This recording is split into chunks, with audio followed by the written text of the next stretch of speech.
La cabane du bébé, un lieu de construction de son développement. Alors d'abord, il faut se demander qu'est-ce que c'est qu'une cabane pour un bébé. La première cabane du bébé, c'est l'utérus, évidemment. C'est une cabane idéale où tout est parfaitement adapté à ses besoins, où il n'a même pas besoin d'exprimer des besoins. Il y a une immédiateté là où la température est constante. Euh, il y a on s'ennuie pas parce qu'il y a quand même des expériences, des fluctuations de luminosité, évidemment des sons qui lui parviennent. Je parle du dernier trimestre de gestation, qui est, juste pour préciser, le dernier trimestre de gestation, c'est à ce moment-là qu'on sait aujourd'hui qu'il y a une pensée, c'est-à-dire que le fœtus apprend et mémorise. Donc, on appelle ça une pensée. C'est pas celle d'un adulte, mais c'est déjà une forme de pensée.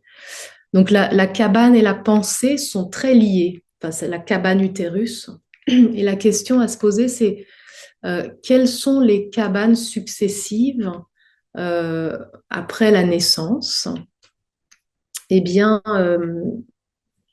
on sait que les enfants construisent des cabanes plus tard et qu'il y a une grande attirance pour ce sentiment d'être à la fois constructeur d'un espace et de protéger un espace qui devient un espace où on se projette pour un enfant et un espace d'intimité où on peut se sentir chez soi, soi-même.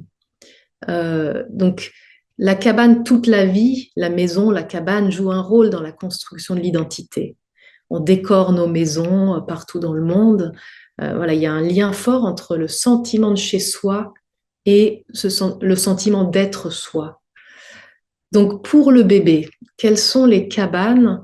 Ben, je pense que les travaux sur le développement sensoriel du bébé montrent assez clairement que les bébés sont actifs dès la naissance pour créer, pour tisser ensemble des expériences sensibles et que leur perception du monde est une perception d'une sorte de cabane sensorielle. C'est-à-dire que très tôt, ils vont filtrer, sélectionner euh, et être capables d'éviter des expériences qui sont désagréables ou perturbatrices pour eux.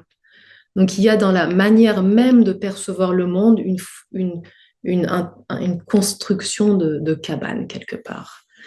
Alors c'est ce qu'on appelle évidemment la contenance. Euh, et si les psychologues ont longtemps pensé que c'était le travail des adultes de fabriquer cette contenance pour les bébés, je crois qu'aujourd'hui on peut dire que c'est les deux, que les bébés fabriquent aussi des expériences de contenance dans les liens avec l'adulte. Euh, voilà, donc euh, il y a beaucoup de dispositifs, tout simplement le langage que les adultes utilisent pour s'adresser à un bébé a une fonction contenante. Parce que euh, les adultes parlent à un bébé d'une manière assez spécifique, qu'on appelle le mamanet ou le langage adressé au bébé.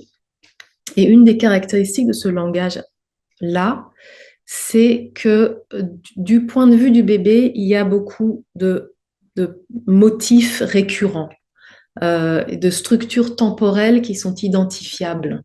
C'est beaucoup plus proche de la musique d'ailleurs, cette forme de parole, avec des intonations plus marquées, beaucoup de répétitions, un ralentissement du rythme. Et donc, donc quand un adulte regarde un bébé et lui parle, eh ben, on fabrique une espèce de bulle contenante avec le son. Et la chanson, évidemment, toute la musicalité qu'on adresse aux tout petits joue aussi ce rôle-là. Et puis, certainement, le portage et toutes ces formes de relations rythmiques avec le bébé.